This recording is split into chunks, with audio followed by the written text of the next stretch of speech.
लोगों ने खुद जाके उम्मीदवार का निशान ढूंढकर मोहर इमरान खान को लगाई, अपने निशान ले लिया, आपने पार्टी खत्म कर दी कि हम इतने घटिया हो चुके हैं, हमारा निजाम इतना घटिया हो चुका है कि हम इस हद तक जा सकते हैं। जल्द इंशाल्लाह इमरान खान बाहर भी होंगे और इमरान खान साहब इस मुल्क के वज़ीर आज़म भी होंगे।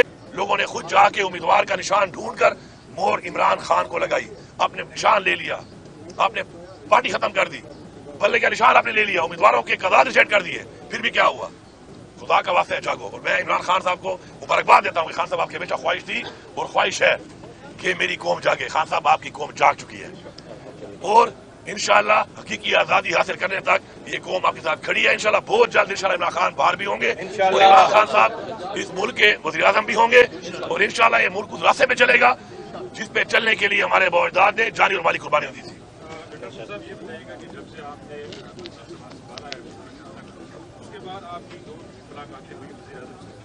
जिस पर इमरान खान ने खासी नाराजगी का इजहार किया कि आपको उनके साथ तस्वीर नहीं बनानी चाहिए। उसके बाद आपकी मुलाकात हुई खान साहब से, क्या इस पर कोई गुफ्तगू हुई? दूसरी बात यह कि इस वक्त जो खान साहब की जो रिहाई की खबरें चल रही है, इसमें यह बताया जा रहा है कि आपका मेन किरदार है और मीडिएशन के लिए आप कोर कमांडर से भी मिले और दीगर लोगों से भी आपकी बातचीत चल रही है, इसमें क्या सलाह?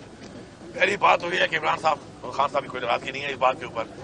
मैं जो कि एक सूबे का मुझे खान साहब ने वज़ीर आला बनाया है, मेरे पर इस सूबे की आवाम की और मेरे सूबे की हकूक़ी जिम्मेदारियां हैं और फॉर्म 47 पे जो ये वज़ीर आला बना हुआ है इस वक्त जाहिर बात है वो लीड कर रहा है, तो मेरे जो मामलात हैं उसी कैबिनेट से और इसी फेडरल गवर्नमेंट से ही हो रहे हैं। पहली बात। दूसरी बात जो आप कर रहे हैं कोई मुज़ाकरात की या मीडिएशन की, तो मैं ये कहूँगा कि इमरान खान साहब ने खुद भी हमेशा कहा, एक बात बारहा कहा कि मैं बातचीत करने को तैयार हूँ पाकिस्तान के लिए। उन्होंने ये भी कहा कि अगर मेरी वजह से पाकिस्तान की तरक्की होती है मेरे हटने से, तो मैं हटने को भी तैयार हूँ। अब आपने बार बार देखा कि उन्होंने अपनी स्पीचेस में बार बार बताया, कौन को बताया, इदारों को बताया, जो कंसर्न लोग हैं उनको बताया।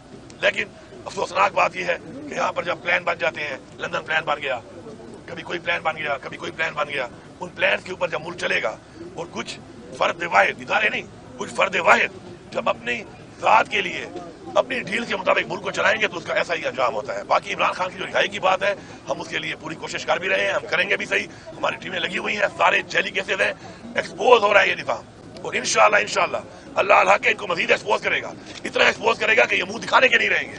इसलिए मैं इनसे रिक्वेस्ट करता हूँ कि बजाय आप मुंह दिखाने के नहीं रहे, खैर है अपनी गलती मानकर और मजीद इस मुल्क की आवाम को अंधेरों में ना धकेलें। वो तो आपकी पार्टी के अपने लोग थे जिन्होंने आप लोगों के खिलाफ जो वो बयान दिए हैं अदालतों में, उन लोगों के लिए क्या मैसेज है? साढ़े 9 मई के बाद आप अदालतों के ऊपर भी इल्जाम तराशी करते रहे हैं और जो अहम सी बात थी उसके हवाले से आपके ऊपर भी इल्जाम लगते रहे, लेकिन आपके अपने लोग आप लोगों के खिलाफ बयान दिए जिसकी वजह से आपके गिरफ्तारी जारी है, उनके लिए क्या मैसेज है? पहली बात तो ये है कि इन बयानात का आपको अच्छी तरह पता है कि बयान किस बुनियादों पर आए हैं, किस टार्चर के तहत आए हैं और किस तरह आए हैं। दूसरी बात है जजेस ने जो लेटर लिखा है उसके बाद तो चीज जाहिर हो चुकी है, ओपन हो चुकी है कि उन्होंने खुद मान लिया कि जी हमने दबाव में आकर ये फैसले किए हैं। और ये फैसले किसके खिलाफ हुए? ये तहरीक इंसाफ के खिलाफ हुए, ये इमरान खान के खिलाफ हुए, ये हमारे वोटर सपोर्टर हमारी लीडरशिप के खिलाफ हुए। और जहां तक आप बात कर रहे हैं कि मेरा मुख्तलिफ थानों में नाम है, तो मैं ये कहूंगा कि एक टाइम में 8 डिस्ट्रिक्ट के अंदर 9 मई को मैं मौजूद हूँ। 1 घंटे के अंदर मैंने उन 8 जिलों में कार्रवाइयां की। अब मेरे पास एक ऐसा F-16 तैयारा था जो स्पीड F-16 की मार रहा था, उतर हेलीकॉप्टर की तरह रहा था। तो ये टेक्नोलॉजी पाकिस्तान में अगर मेरे पास है तो मेरे पे साबित कर ले। बाकी ये एक्सपोज हो चुके हैं, अब इनको समझ आ नहीं रही और ये समझ रहे हैं बेवकूफों की तरह कि ये इस कौम को धोखा दे देंगे। मैं खान साहब की एक बात रिपीट करता हूँ, खान साहब ने कहा था नालायक भी हो और बेगैरत भी हो, इससे ज्यादा मैं कुछ नहीं कहूँगा। एक बात मैं ऐड कर दूं, एक क्वेश्चन का इन्होंने क्वेश्चन किया केसेस के हवाले से। अली अमीन साहब किसी एक केस में भी नामजद नहीं है और इनका बाद पॉलिटिकल कंसिडरेशंस में नाम डाला गया। रावलपिंडी डिवीजन में जितने केसेस हैं किसी एक केस में भी सीएम साहब नामजद नहीं है। जहां तक आप बात करें बुशरा बीबी की, देखिए कितनी घटिया हरकत है कि जिस तरीके से एक इज्जत के निकाह वाले केस में बुशरा बीबी के ऊपर सजा दी गई। शर्म आनी चाहिए।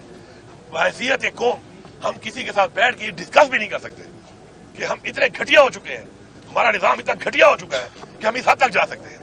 दूसरी बात सेहत के हवाले से उनका आया था, हमने तो लेटर लिखा है इनको कि हमें तो इन पर एतमाद है नहीं क्योंकि इनका पिछला रिकॉर्ड भी ऐसा है।